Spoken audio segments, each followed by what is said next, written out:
My friend and I have a habit of going to this park late at night. It isn't some small neighborhood park either. It's huge. There's a long walking and biking trail that wraps around the area, and a massive river running through the middle. During the day, it's actually pretty nice. Families walk their dogs, people ride bikes, and kids play near the water. At night, though, it feels completely different. The night this happened, it was pitch black. There weren't lights near where we were sitting.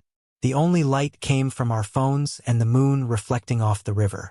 The water looked almost white, like someone had poured milk across the surface. Everything else around us was swallowed by darkness. We were sitting on our usual bench beside the river, smoking, talking about random things, and scrolling through our phones after we ran out of things to do. After a while, I looked around and realized just how dark it really was. I remember turning to my friend and asking, "Do you think there could be people watching us right now?" He looked up from his phone. "What do you mean?" "I don't know. It's just really dark. What if someone's standing out there somewhere and we can't see them? Or ghosts or something?" He laughed. "Nah, it's too dark for anyone to see us. And ghosts aren't real." I immediately told him not to say that. "Don't jinx us." That only made him laugh harder. Beside our bench was a tree with long branches hanging down. The leaves nearly brushed against us whenever the wind picked up. My friend stood up and started slapping the hanging branches around. "No ghost can touch me," he said while laughing. I told him to stop being stupid. Instead, he kept going. Eventually, I joined him. We were both standing there like idiots, smacking the leaves and joking around. Looking back, I really wish we hadn't. About 20 minutes later, we decided to call it a night and head home. Nothing felt strange at first. We got into his car and started driving out of the park. The exit road is a long stretch surrounded by trees with barely any traffic at night. That's when we heard it. Bang! A violent crash came from the trunk. Not a little rattle. Not something shifting around. It sounded like somebody had punched the inside of the trunk as hard as they could. I looked over at my friend and laughed nervously. "Haha, very funny." He looked genuinely confused. "What?" "The trunk." His expression changed instantly. I swear to God that wasn't me. The chills that went through my body were immediate. Neither of us said a word for several seconds. Then another thought hit both of us at the same time. What if somebody was actually in there? We pulled over onto the side of the road. My friend kept a baseball bat in his car, so he grabbed it and slowly walked toward the trunk. I stayed a few steps behind him. I could hear my own heartbeat. He unlocked it and lifted it open. Nothing. The trunk was completely empty. No bags. No loose objects. Nothing that could have made that sound. We just stood there staring into it. Eventually, we convinced ourselves it had to be something mechanical. Maybe something underneath the car. Maybe we'd hit a bump. Neither of us actually believed that, but it was better than having no explanation. Eventually, he drove me back to his house where my own car was parked. I got in my car and started driving home. At first, I was just trying not to think about the trunk. Then I stopped at an intersection a few minutes from my house. That's when I saw her. An old woman was standing on the footpath. She was holding one of those walkers with a built-in seat that elderly people use. She wore a long gray coat that hung almost to her ankles, dark shoes, and a beige headscarf wrapped tightly around her head. Her back was badly hunched. She wasn't moving, just standing there. I remember thinking it was strange seeing somebody that old outside alone at nearly 11 o'clock at night. The traffic light changed and I drove off. A few minutes later, I glanced out my passenger window. My stomach dropped. The same woman was standing there. The exact same woman. Same coat. Same headscarf. Same walker. Same hunched posture. I immediately started trying to explain it away. Maybe it was another old lady. Maybe I'd mistaken her for someone else. Maybe she'd crossed through some side streets and gotten ahead of me somehow. But even as I thought those things, I knew none of them made sense. There was no possible way she could have gotten ahead of me. I was driving. She could barely stand upright. My hands started shaking on the steering wheel. I kept checking my mirrors. I don't know why. I just felt like something was wrong. Really wrong. I sped up. I just wanted to get home. About a minute later, I approached a roundabout less than a street away from my house. As my headlights swept across it, I felt every hair on my body stand up.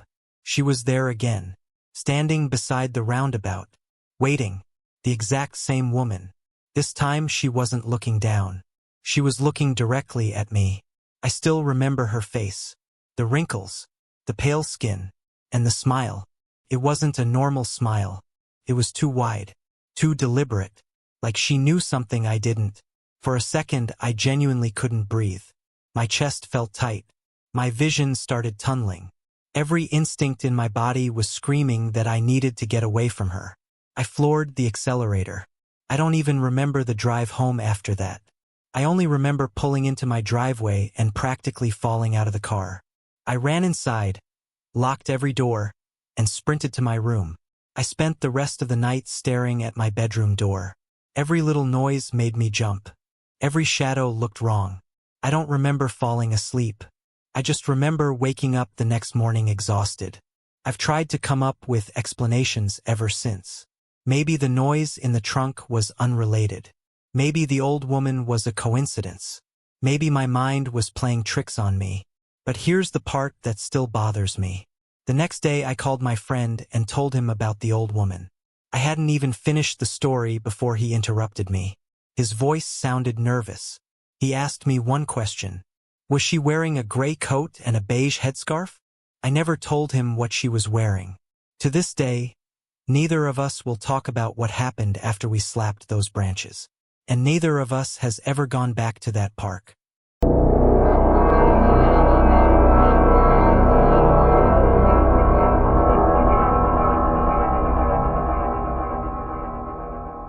This happened a few months ago after my mom met her boyfriend Greg. She would always go over to his house to watch movies or eat dinner whenever I stayed at my dad's for the weekend or made plans with friends. He was a nice enough guy, but would tell jokes only he found funny and sometimes were very offensive. One day, my mom told me he was going to take us whale watching sometime in June. I told her I didn't want to go. I have thalassophobia, which to those who don't know what thalassophobia is, it's the fear of bodies of water and the unknown things that live in the dark depths. She knew I had it, but her love for Greg overpowered the love for her son and took me anyways no matter how much I protested. I was miserable. The whole car ride I was quiet. Any time Greg tried to interact with me, I either gave short responses or none at all, which rewarded me with looks from my mom. The kind of look that said, "We are going to talk when we are home." After a 2-hour car ride and 3 expensive tickets later, we were on the boat. The boat was kind of big but immediately felt small as the rest of the whale watching group boarded. Including me, my mom, and Greg, there were 8 people in the group. We were set to sail right after the captain and his assistant, who I will refer to as Captain Dave and Jonesy, were finished with their preparations. I felt a panic begin to rise from my chest as the view of the docks started to shrink as we got farther away and into the open ocean. I held myself as the boat rocked with every crash of a wave. The sound of my heartbeat quickening drowned out the sound of the whale watchers chatting. My breaths were shallow and picking up speed, but no one seemed to notice at first. That was until I felt someone grab my arm and pull me to the side. "Stop it!" My mom scolded me. "You look like a fucking school shooter."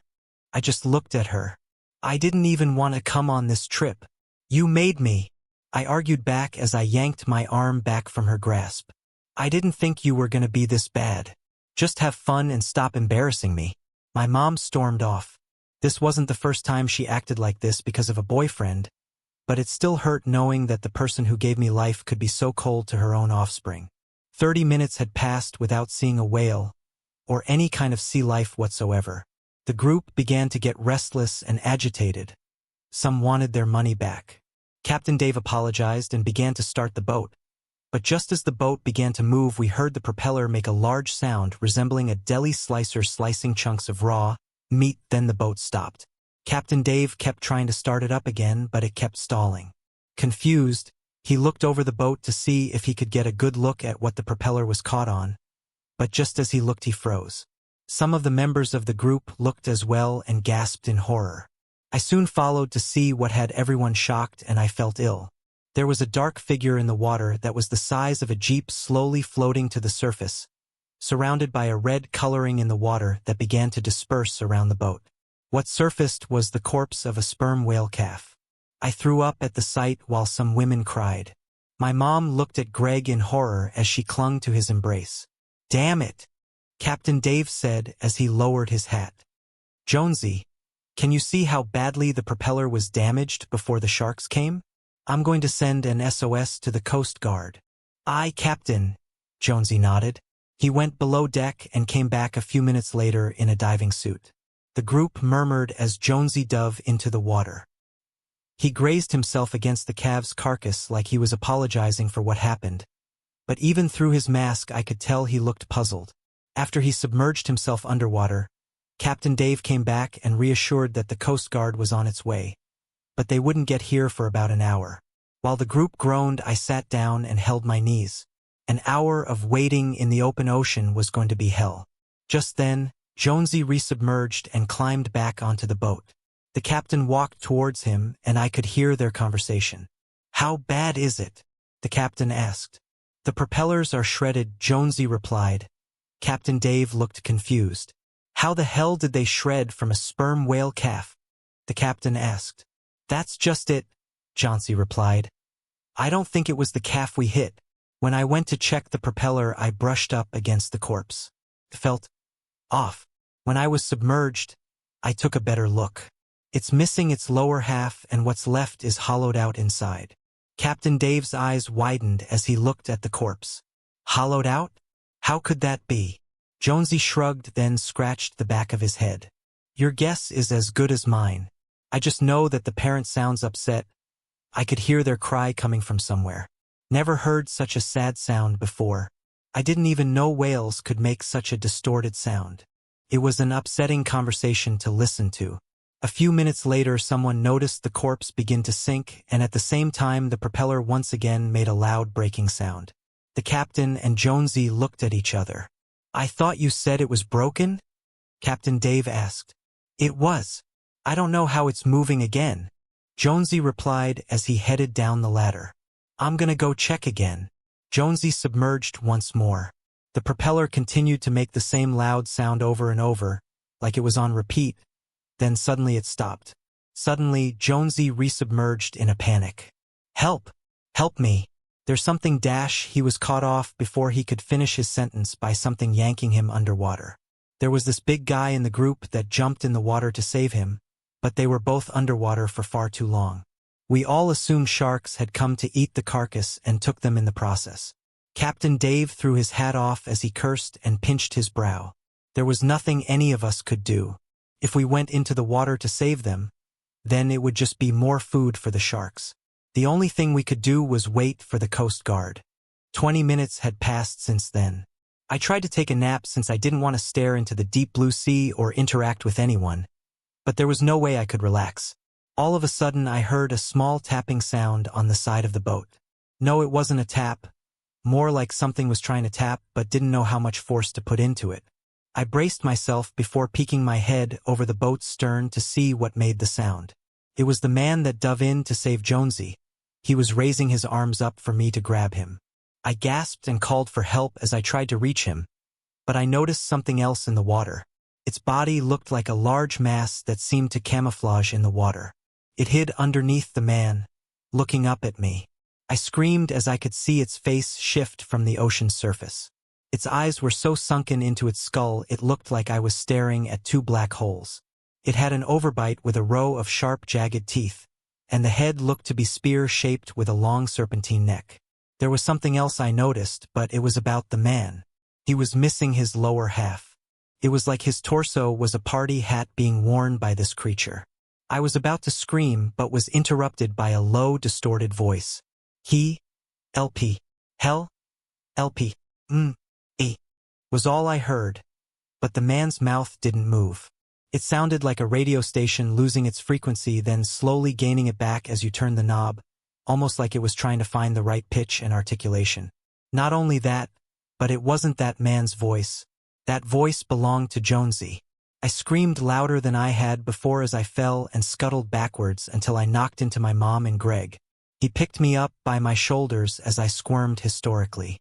"There's something in the water," I cried as I dropped to my knees and began to hyperventilate. Captain Dave went to inspect overboard. "Oh my God!" the captain shouted. "Quick! Get a life preserve. This man is alive." I looked over confused. Did he not see the creature? I thought. Just then I heard the same empty voice. "Help! Help me!" The mimicry sounded better practiced, but at the same time like a recording. I don't think the captain noticed that the voice was Johnsey's, or that the words came from a motionless mouth. He was more focused on trying to save a life that he didn't know was already gone. "You're all right, son. Just grab hold." Captain Dave reassured the torso, but it only kept repeating the same thing over and over again. "Help! Help me!" By now I think the captain realized something was off. The tapping sound grew louder and louder with each empty plea for help, eventually turning into a bang. "Whoa! Whoa! What the hell are you doing?" Captain Dave shouted. Some members of the group tried to help the man along with the captain but slowly walked back in utter horror. Why is he banging himself against the boat?" someone asked. Apparently the creature began to use so much force for the tap that it was slamming the man's upper half against the boat, ripping and spraying what little blood the man had left. "Help! Help me!" The creature continued to mimic. It was trying to lure us into the water, like how an angler fish uses its bioluminescent lure to trick prey in the darkest parts of the ocean into getting close enough that it snatches them in its jaws. We all rushed to the other end of the boat in a panic. The slamming continued for another minute before stopping. Greg was the first to walk towards the stern of the boat. But as he cautiously made his approach, I felt a splash of water coming from behind and was hit by a large object before falling into the ocean along with two of the whale watchers. Before I knew it, I was looking up at the sky as I sank beneath the waves. The clouds rippled and shrank as my mind began to race. I held my breath from fear rather than from holding it underwater. Everywhere I turned I just saw blue. Then the creature's figure suddenly appeared from within the veil of blue, like it just materialized from nothing. At first it just looked like a blurry speck in the distance, but soon it swam towards me like a torpedo. Jonas's upper half was still attached to its head, but with the force the creature was swimming at the corpse worked against its jet flow and came off. As Jonas's corpse began to float down to the abyss, I could see that he was hollow on the inside.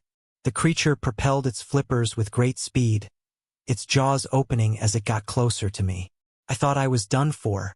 It passed by me and instead snatched one of the whale watchers that had been flung overboard along with me and missed the other. Have you ever heard someone scream bloody murder underwater? It's like someone's voice is being held back by an unknown presence. No sound could be made that wasn't muffled and bubbly. The other whale watcher did not hesitate to swim towards the surface, and I quickly followed all while the scream grew more distant as the creature dove deeper with its meal trapped in its jaws. I gasped for air and tried my best to tread water, but all I could do was hold onto the whale watcher. He kept shouting at me to get off and was pushing me away. I started to cry in a way I haven't since I was a baby. "Please, please save me. I don't want to die. I don't want to die," I screamed. The whale watcher just swam towards the boat by himself as I continued to panic. In a second, the man was suddenly dragged back underwater by the creature. I cried out more knowing I would be next. Everyone on the boat was reaching their hands toward me and telling me to swim as fast as I can. My mother was surprisingly the loudest out of them all. With tears and snot dripping down my wet face, I began to swim towards the boat. In the distance, I could hear a helicopter. For a second, I felt relieved that we were going to be saved. But as I went to grab the hands that would lift me back aboard, I shouted in pain as the creature locked its jaw onto my foot and yanked me back underwater. Bubbles escaped from my mouth as I shouted in pain. I tried with all my might to swing down at the creature, but the water's resonance only slowed the speed of my punch. The creature vigorously shook its head as it clamped down hard onto my foot. I felt its teeth scrape against my bones as blood poured out and dyed the surrounding area red. This was it. This is how I was going to die. Sure, I could keep trying to fight off the thing, but that would take too much energy I was already losing. I looked up at the surface to see a red helicopter land on the water next to the boat. As I watched the surviving people board the helicopter, I didn't think, "I'm glad they were able to go home safely," or, "At least no one else has to get hurt." I thought of how unfair it was. How unfair it was that I was dragged to go whale watching when I didn't even want to. Unfair that this sea monster found us by random chance and killed innocent people. And how unfair it was that I was never going to see my friends and dad again as my remains live in the stomach of this creature. My eyes began to shut as I was close to losing consciousness. I could hear a large punch-like sound come from above me. My vision became too blurry to see, but I could make out two figures. The next thing I knew, I was coughing up water. The medic on board had given me CPR and wrapped a tourniquet around my thigh. I looked around in a panic and saw I was on the helicopter with my mom and the remaining whale watchers. My mother held me close and cried, telling me that she thought I had died. I was still in a daze, but she told me that Captain Dave and Greg had dove into the water to save me. Captain Dave had distracted the creature while Greg had brought me to the surface. Unfortunately, it must have made quick work out of the captain, because as soon as Greg climbed onto the helicopter, the creature shot its head out of the water, grabbed Greg by his torso, then yanked him back into the water. The pilots didn't know what that creature was either. They started up the helicopter and lifted us up into the air before the creature could cause damage to it and leave us stranded again. My mother cried for the loss of her lover. Two of the whale watchers cried for their friend that was taken from them. I was slowly losing consciousness again, but before I did, I peered down towards the ocean. The creature poked its head from the water. Its mouth hung open like a moray eel and began to grunt until it made a helicopter sound. I woke up in a hospital room 2 days later. My leg had to be amputated due to massive tissue damage. I looked over to see my father sitting next to me. His eyes opened so wide that I thought they were going to pop out of his socket. He hugged me as he became a crying mess. He had told me that he had gotten a call about what happened, except a few details were left out, namely the sea monster. He was told that we had hit a coral reef and after I fell overboard was attacked by a shark along with some of the group. My dad knows my fear of the ocean, and I later found out when he learned that my mother forced me to go. He had raised his hand against for the first time in all his years of knowing her. I cut ties with my mother after I was discharged from the hospital. Actually, I didn't even let her see me while I was recovering. I live with my dad now. He actually cares enough about me. The last thing I heard about my mother is that she was emotionally distant. That could happen if you lost your love to some sea creature and your son never wanted to see you again, all within a few days of each other. I'm doing better at using my prosthetic foot, but I sometimes trip and fall. My friends call me Whirlpool the way I spin on the ground whenever it happens, but I don't mind. You're probably wondering what the creature was also. Your guess is as good as mine. My thalassophobia has gotten worse since then. Even taking a shower or bath makes me cry if I'm in it for more than a few minutes. Only 5% of the ocean has ever been discovered. There could be thousands, if not millions of unknown sea life yet to be discovered. But this creature still felt unnatural to our oceans. It was the very definition of a sea monster, but that's why I'm writing this story. I want to know what this thing is, and not just that, I want to warn people who love the ocean, who love to go sailing. You may not believe my story, but this was an experience I never want anyone to live.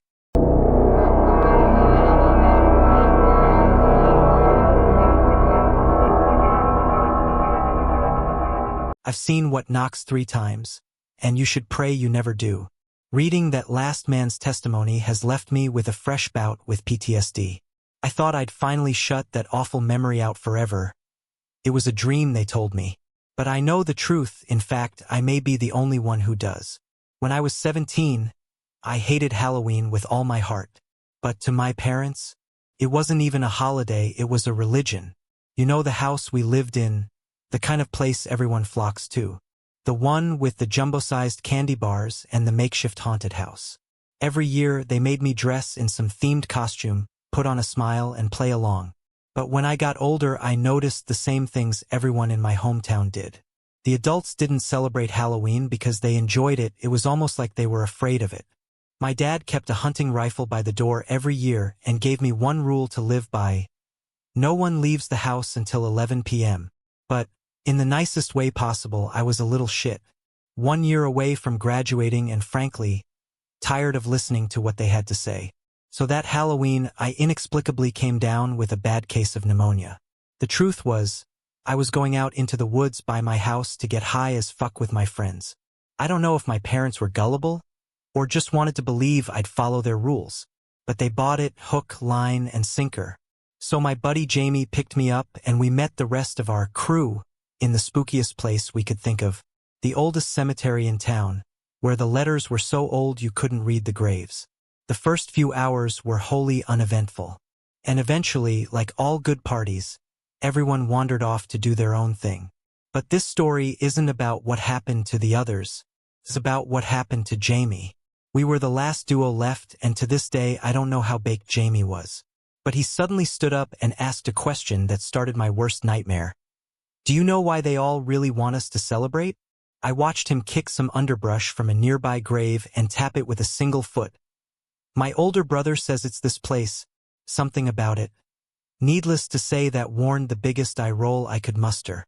Said bodies weren't the only thing buried here, but it was long before the town. You're full of shit. I am not, Jamie replied haughtily. You remember last year? When they found Bobby. Bobby was our classmate, a new kid from some big city like LA. I didn't know him well, but I knew well enough what happened. His parents had been Jehovah's Witnesses or something. Didn't believe in Halloween was the point.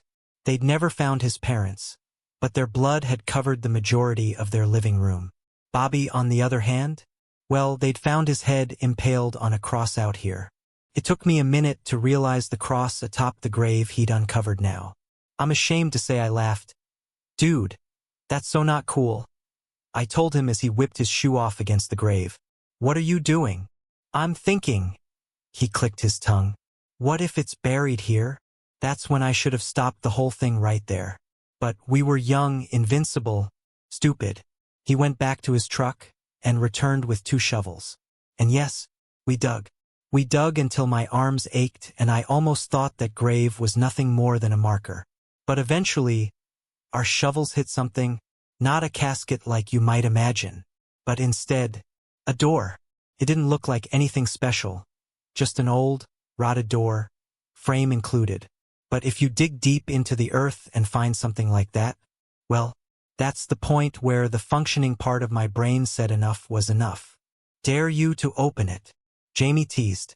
My answer was a simple, no thanks. But Jamie always had balls of steel. Without a single thought, he crouched down, turned the handle and opened it to more dirt. He laughed. I relaxed, and frankly, that should have been it. I used to tell myself that was it, after all.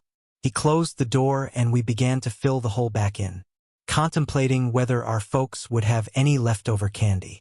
Neither of us had noticed it was 11 o'clock already until we heard it coming from that patch of earth.